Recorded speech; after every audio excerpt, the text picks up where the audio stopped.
Hi everyone, it's Mr. Nobody bringing you another episode of Making Nobody Happy. And today I want to talk about someone who I didn't know about a year ago, but who I have learned about. And it's someone called Larry Elder. And the reason he came into my world, of course, was there was the recall of Gavin Newsom, the governor in California, which is like the largest grassroots political organization effort in the history of our country. And the main person running to replace him was this guy called Larry Elder, who's a radio host.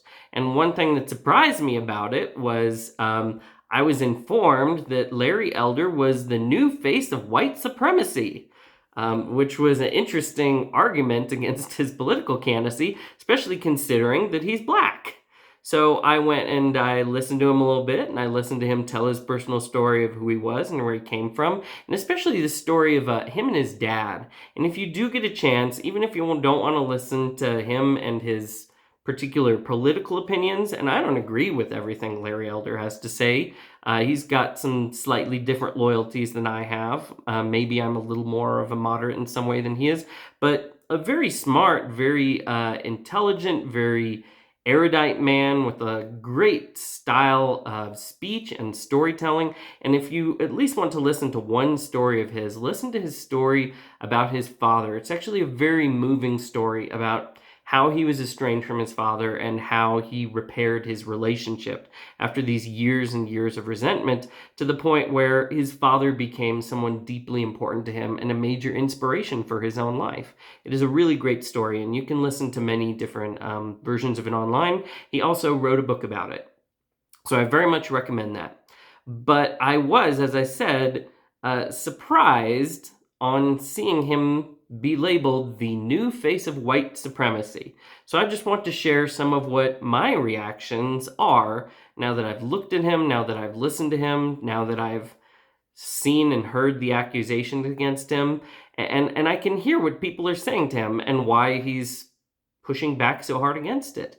The message he's getting is, toe the line, Larry. Kowtow. Don't be independent. Don't think for yourself. Don't accomplish things on your own. Be part of the group. Listen to the leadership. Be a good boy.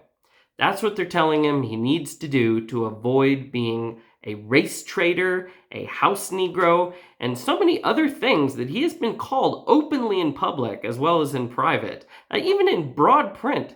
It's surprising that you can say things like that, but apparently you can, as long as there are people like Larry Elder.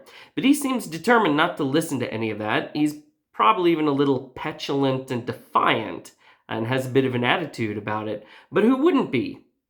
Still, it's not a small thing to be a black man in America and see yourself labeled in print as the face of something so despised by your friends and family, by something that he himself would say he's absolutely opposed to. Now, on the upside, there is a positive side to this story. The positive side of this story is that the white supremacy that Larry Elder is supposed to be the face of, in this case, seems to be code for competence, timeliness, order, law, math, liberal government, rationality, and personal responsibility. So if Larry is the new face of those things, that's pretty sweet for him. I think it's disgusting and racist to claim that those things are in any way white, but they are supreme. Maybe that makes me a white supremacist too, according to the rules of Larry's accusers, and I certainly hope to lay claim to loyalty to as many of those things as I can, although I have to say, I'm not fantastic at them, despite being white myself. In fact, I know plenty of white people who are pretty bad at them, and they're really just things that we'd aspire to. And someone like Larry Elder would, in fact, be the much greater example that we'd look to. Like I said, I would never claim that these were white things or that we're a special possession of whites. I'm pretty sure that virtually all races and cultures across time would agree with me too, since they have sought and possessed these same qualities quite a bit. Unfortunately, some truly sick and confused people are claiming that competence and understanding are somehow uniquely white and white supremacist. So what can you do except own the label? If that's what white supremacy is, then we're all white supremacists, because everyone in the world knows there are certain things that are useful and powerful and wants to make use of them. How did China or Japan or the Babylonians or the Persians achieve the power and success that they had in their time? Did the Aztecs build their ziggurats and align them like a celestial calendar by ignoring timing and careful planning and preciseness and study?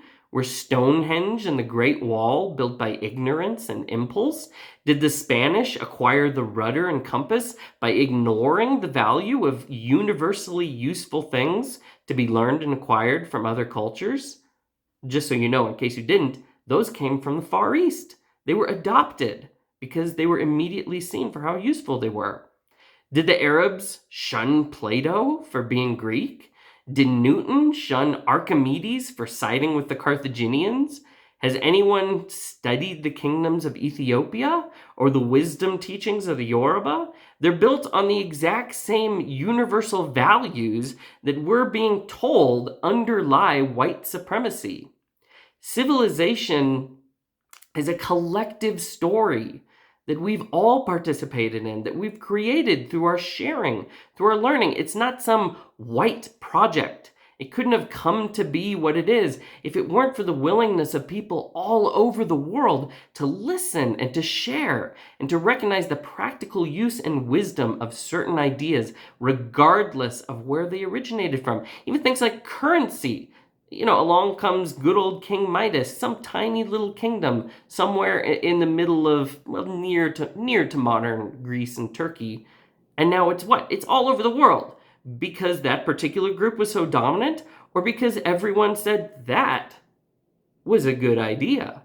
And that goes for so many things, right down to milking and dairy and farming, everything in the world. Now, you can resent the fact that some European nations made use of this willingness and openness to learn to achieve some success. But it's not as if they were the first ones or the only ones to do this, nor they will be the last or the only ones. Fortunes rise and fall, kingdoms rise and fall, in keeping with the willingness and ability of a civilization to keep its eyes open and its mind clear and its heart from corruption. Attacking the basis of the universal power for all civilizations is only going to heighten the decline of your own, and most swiftly on those that you try to lead against it. Black people in America are, for better or worse, the most wealthy and successful people of African descent to have ever existed. And there are titans of American civilization who are Black, immense heroes, fantastic contributors. They played such an important role in our culture. They have a huge influence on American culture and through America on world culture because America is so successful and influential. Now that is objectively awesome. Now, if your main concern when looking at the entirety of the world and history is just counting team wins, that's still objectively awesome. Now, if you pull all that down, that place where all of this was achieved, you might not like the remaining options and opportunities, so you might want to just count the cost first.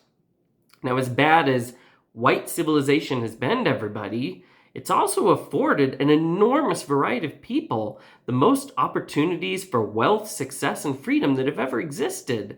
The default outside of that civilization, which isn't white, but it's actually pan-human. Civilization is a pan-human phenomena. But the alternative outside it isn't something even better where everybody naturally becomes amazing now that white supremacy is gone. What you get is a lack of supremacy for everyone. You get universal poverty.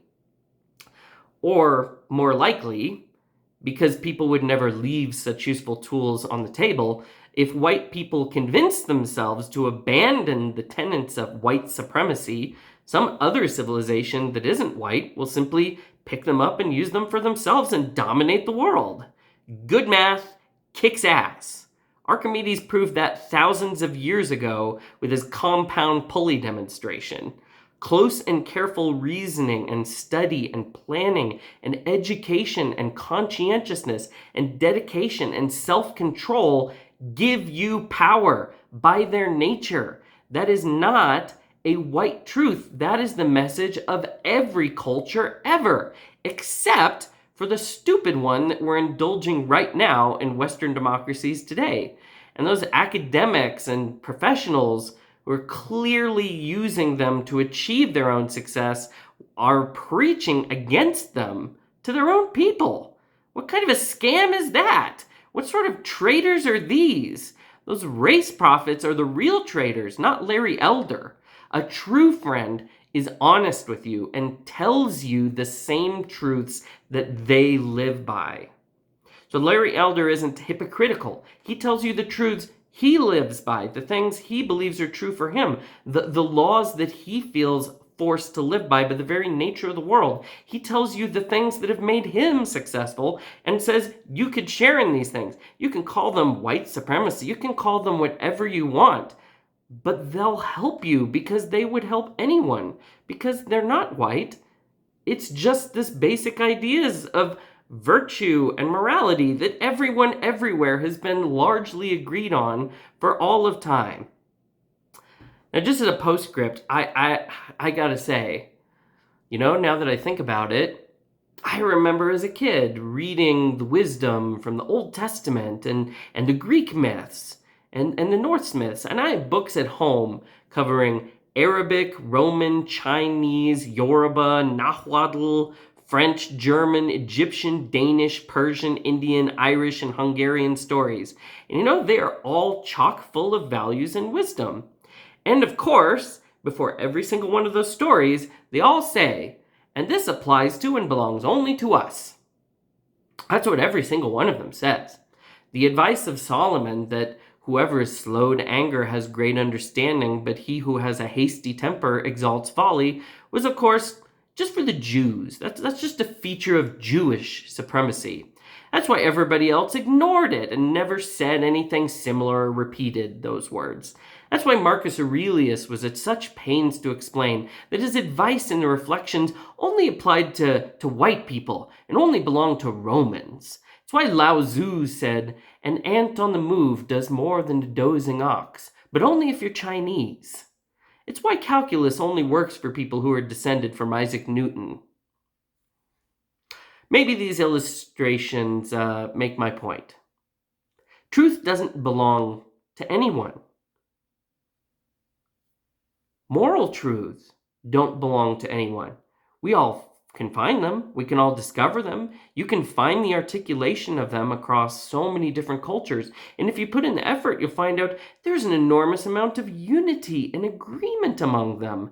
These ideas do not belong to any one group, and it is slanderous, as I said, to accuse someone who believes of them of being a white supremacist. Half the great thinkers and wise people in history, then, are white supremacists. If you read the fairy tales teaching children of almost every culture that's ever lived, they must all be white supremacists too, because they're preaching the exact same things. How terrible of them. How did they get infected all those thousands of years ago in all these unconnected places? How is it possible? But as I said, the thing that bothers me most about it is really the hypocrisy. There's a sense in which it is true that people of a certain elite level preach one thing while living another. They disparage something while making use of it every day in their own day-to-day life to achieve the success that they achieve. And to me, that just seems terribly disingenuous. That's why I found the attacks on Larry Elder so terribly disingenuous. Because whatever you think, whether you agree with his ideas, whether you disagree with them, he does seem to be being very genuine. He's telling you the hard lessons that he has lived by, that his family has lived by, the things that have empowered him, the things that have made him wise, the things that have made him successful. And he just wants to say, this is what I live by. This is what I am offering to you. I think you should inherently distrust anyone who doesn't offer you the same creed that they themselves live by, or if they preach something that somehow doesn't apply also to themselves. That's always something to watch out for. Anyway, that's all for today. Thanks for listening.